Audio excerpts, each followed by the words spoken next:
When I go ahead and go into to start a pixie cut, even if the hair is not this long to begin with, like I still set up the back the same way. I'm gonna go from like mid-ear to mid-ear on both sides, which is like right around your occipital bone typically.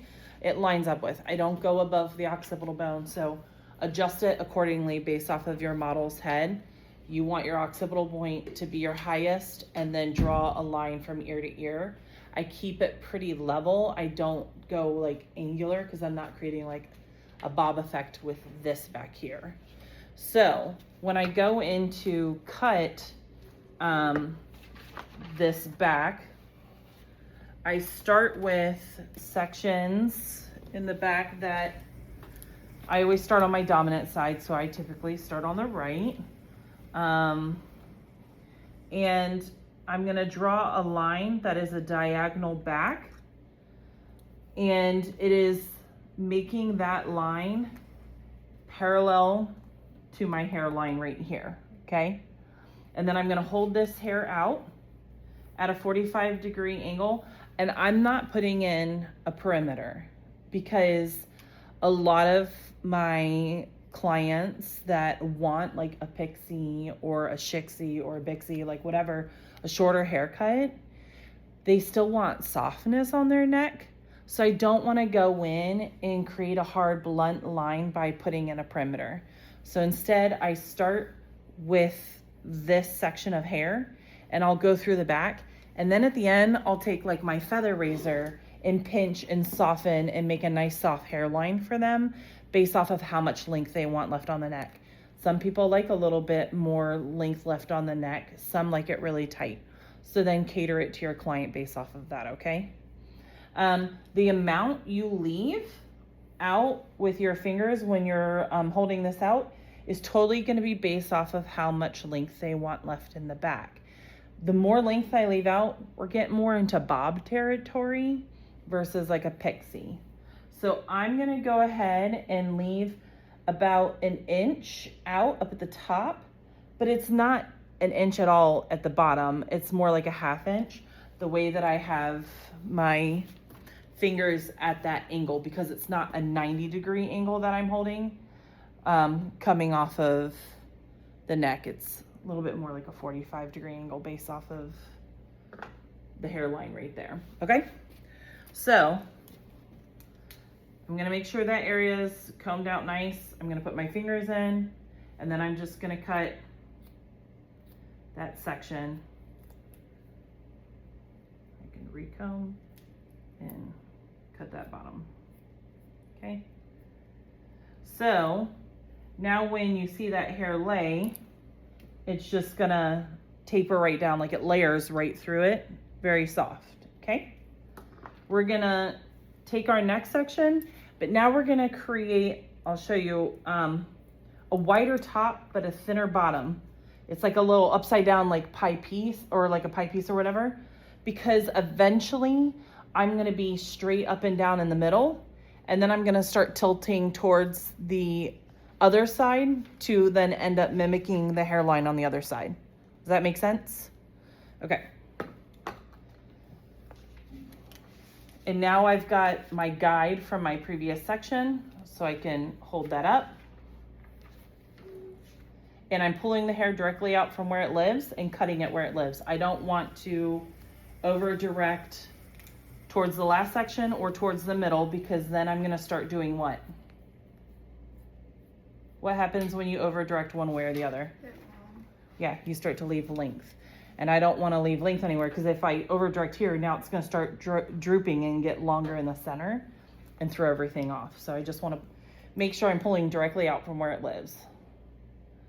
So I'm starting to straighten out my section more, so it's less and less like a pie piece, and it's all based off of how wide somebody's nape is. Like the nape on Deluxe Deb is far more narrow than most of my clients. But once again, I have my guide in my fingers, holding my fingers at that 45, pulling it directly out from where it lives and cutting it there to create that layered effect in the back that just melts right down to the hairline. Cool?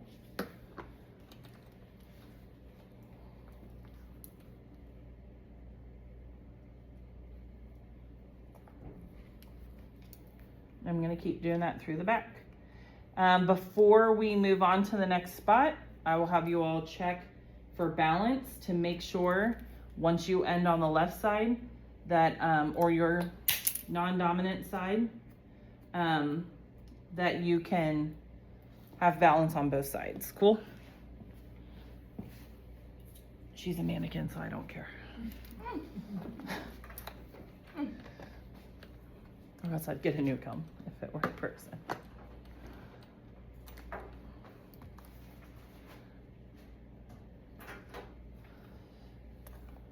Okay.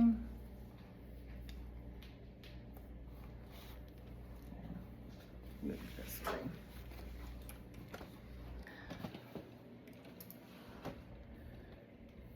Crazy. When you guys go to watch the video, that'll suck, but okay. And this will be loaded hopefully by tomorrow to the apprentice page, so you guys can have it for reference if you need it. And then I'm gonna position differently, feel more comfortable going on to my left side, my non-dominant side.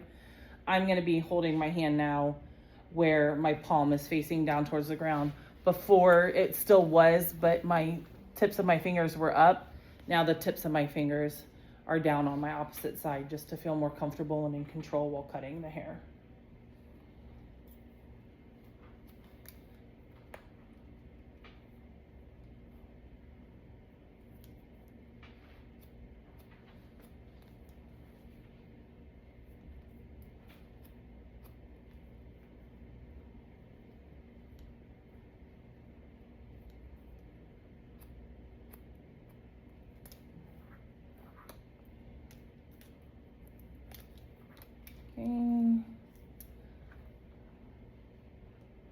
With my diagonal backs.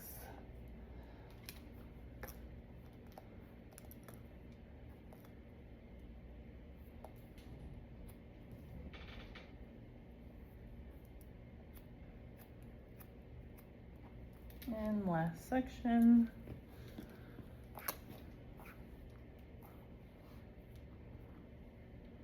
Carefully out from where it lives, following my guide once again.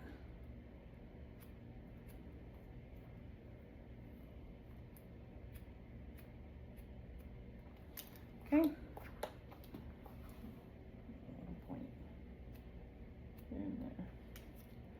Okay, so now I'm checking my balance on either side.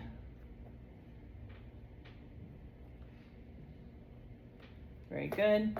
Her hair, it's a little funky because of how it sticks out. I'm gonna grab a crack real quick so that I can spray her back down. She is drying.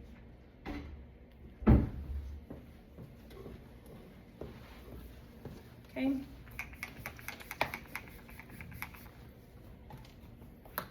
Now, once you have the back of the hair cut, at this point in time, if you want to go in and do your perimeter, you can. So sometimes I'll have it laying on the neck and I'll just take the razor and do the flat of the blade right against the neck and clean that up and get rid of, if they have like a little bit more hair that comes down onto the neck outside of it, I'll clean that up with my feather razor as well. Sometimes I'll pick it up if their hair is pretty dense and I'll do a little bit more texture to separate it through the bottom so it doesn't feel so heavy and blunt. So you've got different techniques that you could do throughout the back to give a little bit more of a softer hairline so it doesn't feel blunt and more masculine, unless that's what somebody wants. The next thing we're gonna go into now is, because I'm gonna be showing you the Bixie first. The Bixie is essentially like a wedged bob, is that look. Now you can have it more texturized so it doesn't feel so heavy. I've just kind of seen variations out there depending on what the person wants. But my next section, because I'm gonna work in 3 sections, that was my first one, the occipital bone down. The next one's gonna be mid-crown along the parietal ridge from temple to temple. I'm gonna take that horseshoe section and I'm gonna twist this stuff up around the way, out of the way.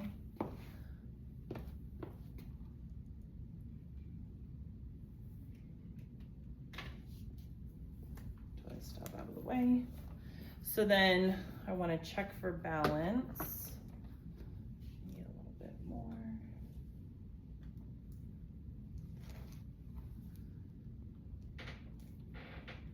Yeah. And make sure that my sections are nice and clean. And I'm going to use this back part that I've already cut as my guide to create now the length of my bob. So essentially like setting in a perimeter much higher for the other part of the haircut. I treat like this like one, and then this is like another part of that because it's so much higher. Does that make sense? Okay, so if I go in and go straight in the back of the head, I'll make a parting right in the back center.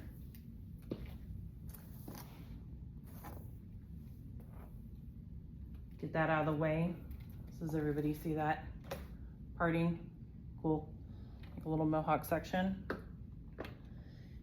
And I'm gonna hold that mohawk section out. And actually I'm gonna go in flat, not at a 45. I'm gonna take that bottom part of my pixie that I cut back there. I'm gonna use that as my guide. So I look under, find my guide, have this all comb straight down to it. And I'm gonna hold my fingers level with that occipital bone section that I had cut. And I'm gonna cut that straight across. And so now this piece connects right back into that area. And this is now gonna be my guide for my perimeter of my bob. Cool? Can you pull it out, like how you cut it? Yeah, I cut it holding it out horizontal, and my fingers are level with the occipital bone of the short length that I had cut there. So everything is brought down to that because it's leaving length of what sat higher in that like mid crown, right? I'm gonna have more length there. So now I'm gonna keep pulling that out initially at that horizontal to create, like I would, holding it at 0 down on a neck, but instead I'm doing it up here.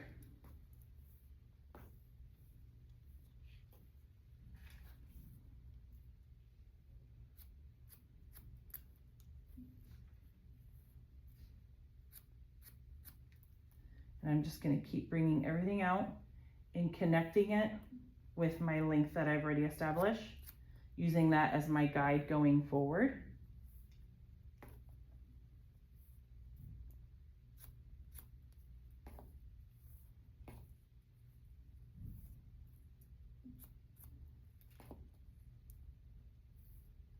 And then You said you don't have an elevation with it, or you did? I did in the back, but as I'm moving forward, I'm lowering my elevation to 0. But even if you kept it out, you're fine because it's gonna be layered through. It's not gonna be like a heavy bob, but I just do it for myself to establish my length and to have now my hair at the jaw with my bob. Okay, so there's that first side.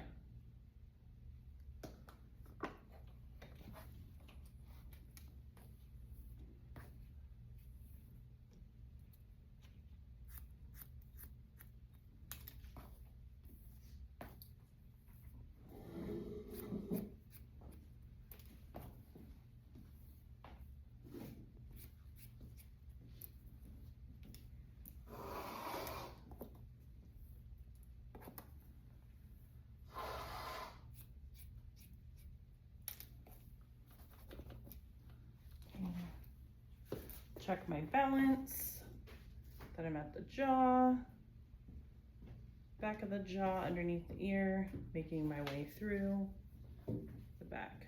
Okay. So now we've established this essential, like looking like a wedged bob. We have this length down here that is a part of like our pixie, and then our actual length of our bob sitting right along with the jaw. And now we can drop this last section and have the part based off of where the person likes to wear their part. I just put a center on deluxe deb. But if they have a side part, base it off of their side part, and then ensure that if somebody does a side part, feel for the balance. And if you need to debulk a little bit more on the side that you have more hair coming to, do a little debulking work so that it feels balanced once everything lays. Unless they like that volume, I would always, before I debulk anybody, I always ask if they like the thickness or if they would like me to remove some weight, because some people actually really like it. Yeah, that's like such So, an important part. yeah, and it's very particular to each person. Yep. So don't always assume they want the bulk taken out. All right, so then I'm gonna go in now. And once again, start in the back center. Take my little mohawk section, and I'm now gonna just hold that out at a 45-degree angle. And I see my guide already from the previous section that I cut. And I'm just gonna hold that at the 45 and cut everything to create now that graduated bob feel, so it continues to layer from that, so it doesn't feel like a mushroom, like bowl cut feel. If we were to keep everything coming down to zero, it would have a bowl cut feel. Debulking could help soften that so you don't have that look if somebody doesn't want layers throughout. But we are going to put some layering through this and some texture. So then I'm going to keep pulling everything out directly from where it lives, holding it at that 45-degree angle, following my guide that I already have established.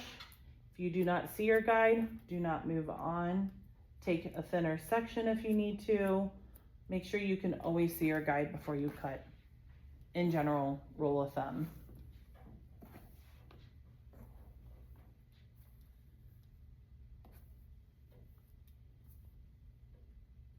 Directly out from where it lives, find my guide, cut to my guide, not into my guide, but to it. And I'm just going to keep rotating her, pulling it out directly from where it lives, holding it at my 45, following my guide.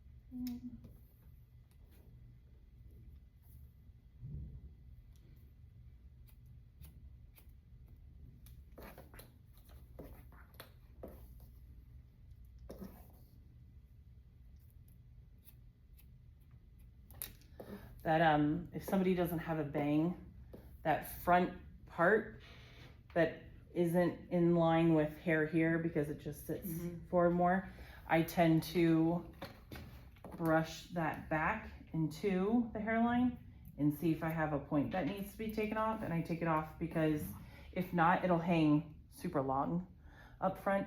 So I just over direct it back in with the rest of the hair, line it up, and make sure that I don't have a super long point. I'm gonna go through the other side and do the same. Now, once again, palm is still facing like it's gonna go towards the ground, but now my fingers are pointing up as I move through here. So I just shift my body on whatever is comfortable and how I'm moving through those sections.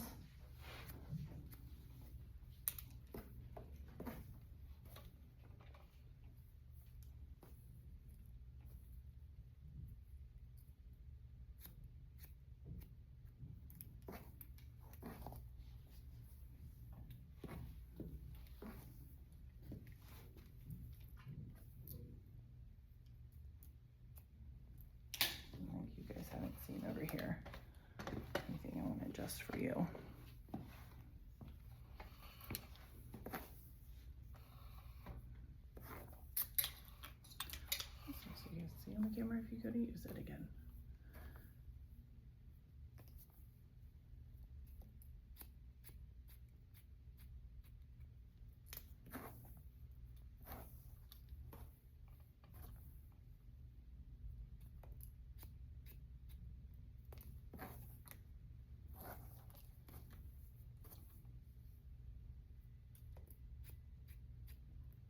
Okay, last section.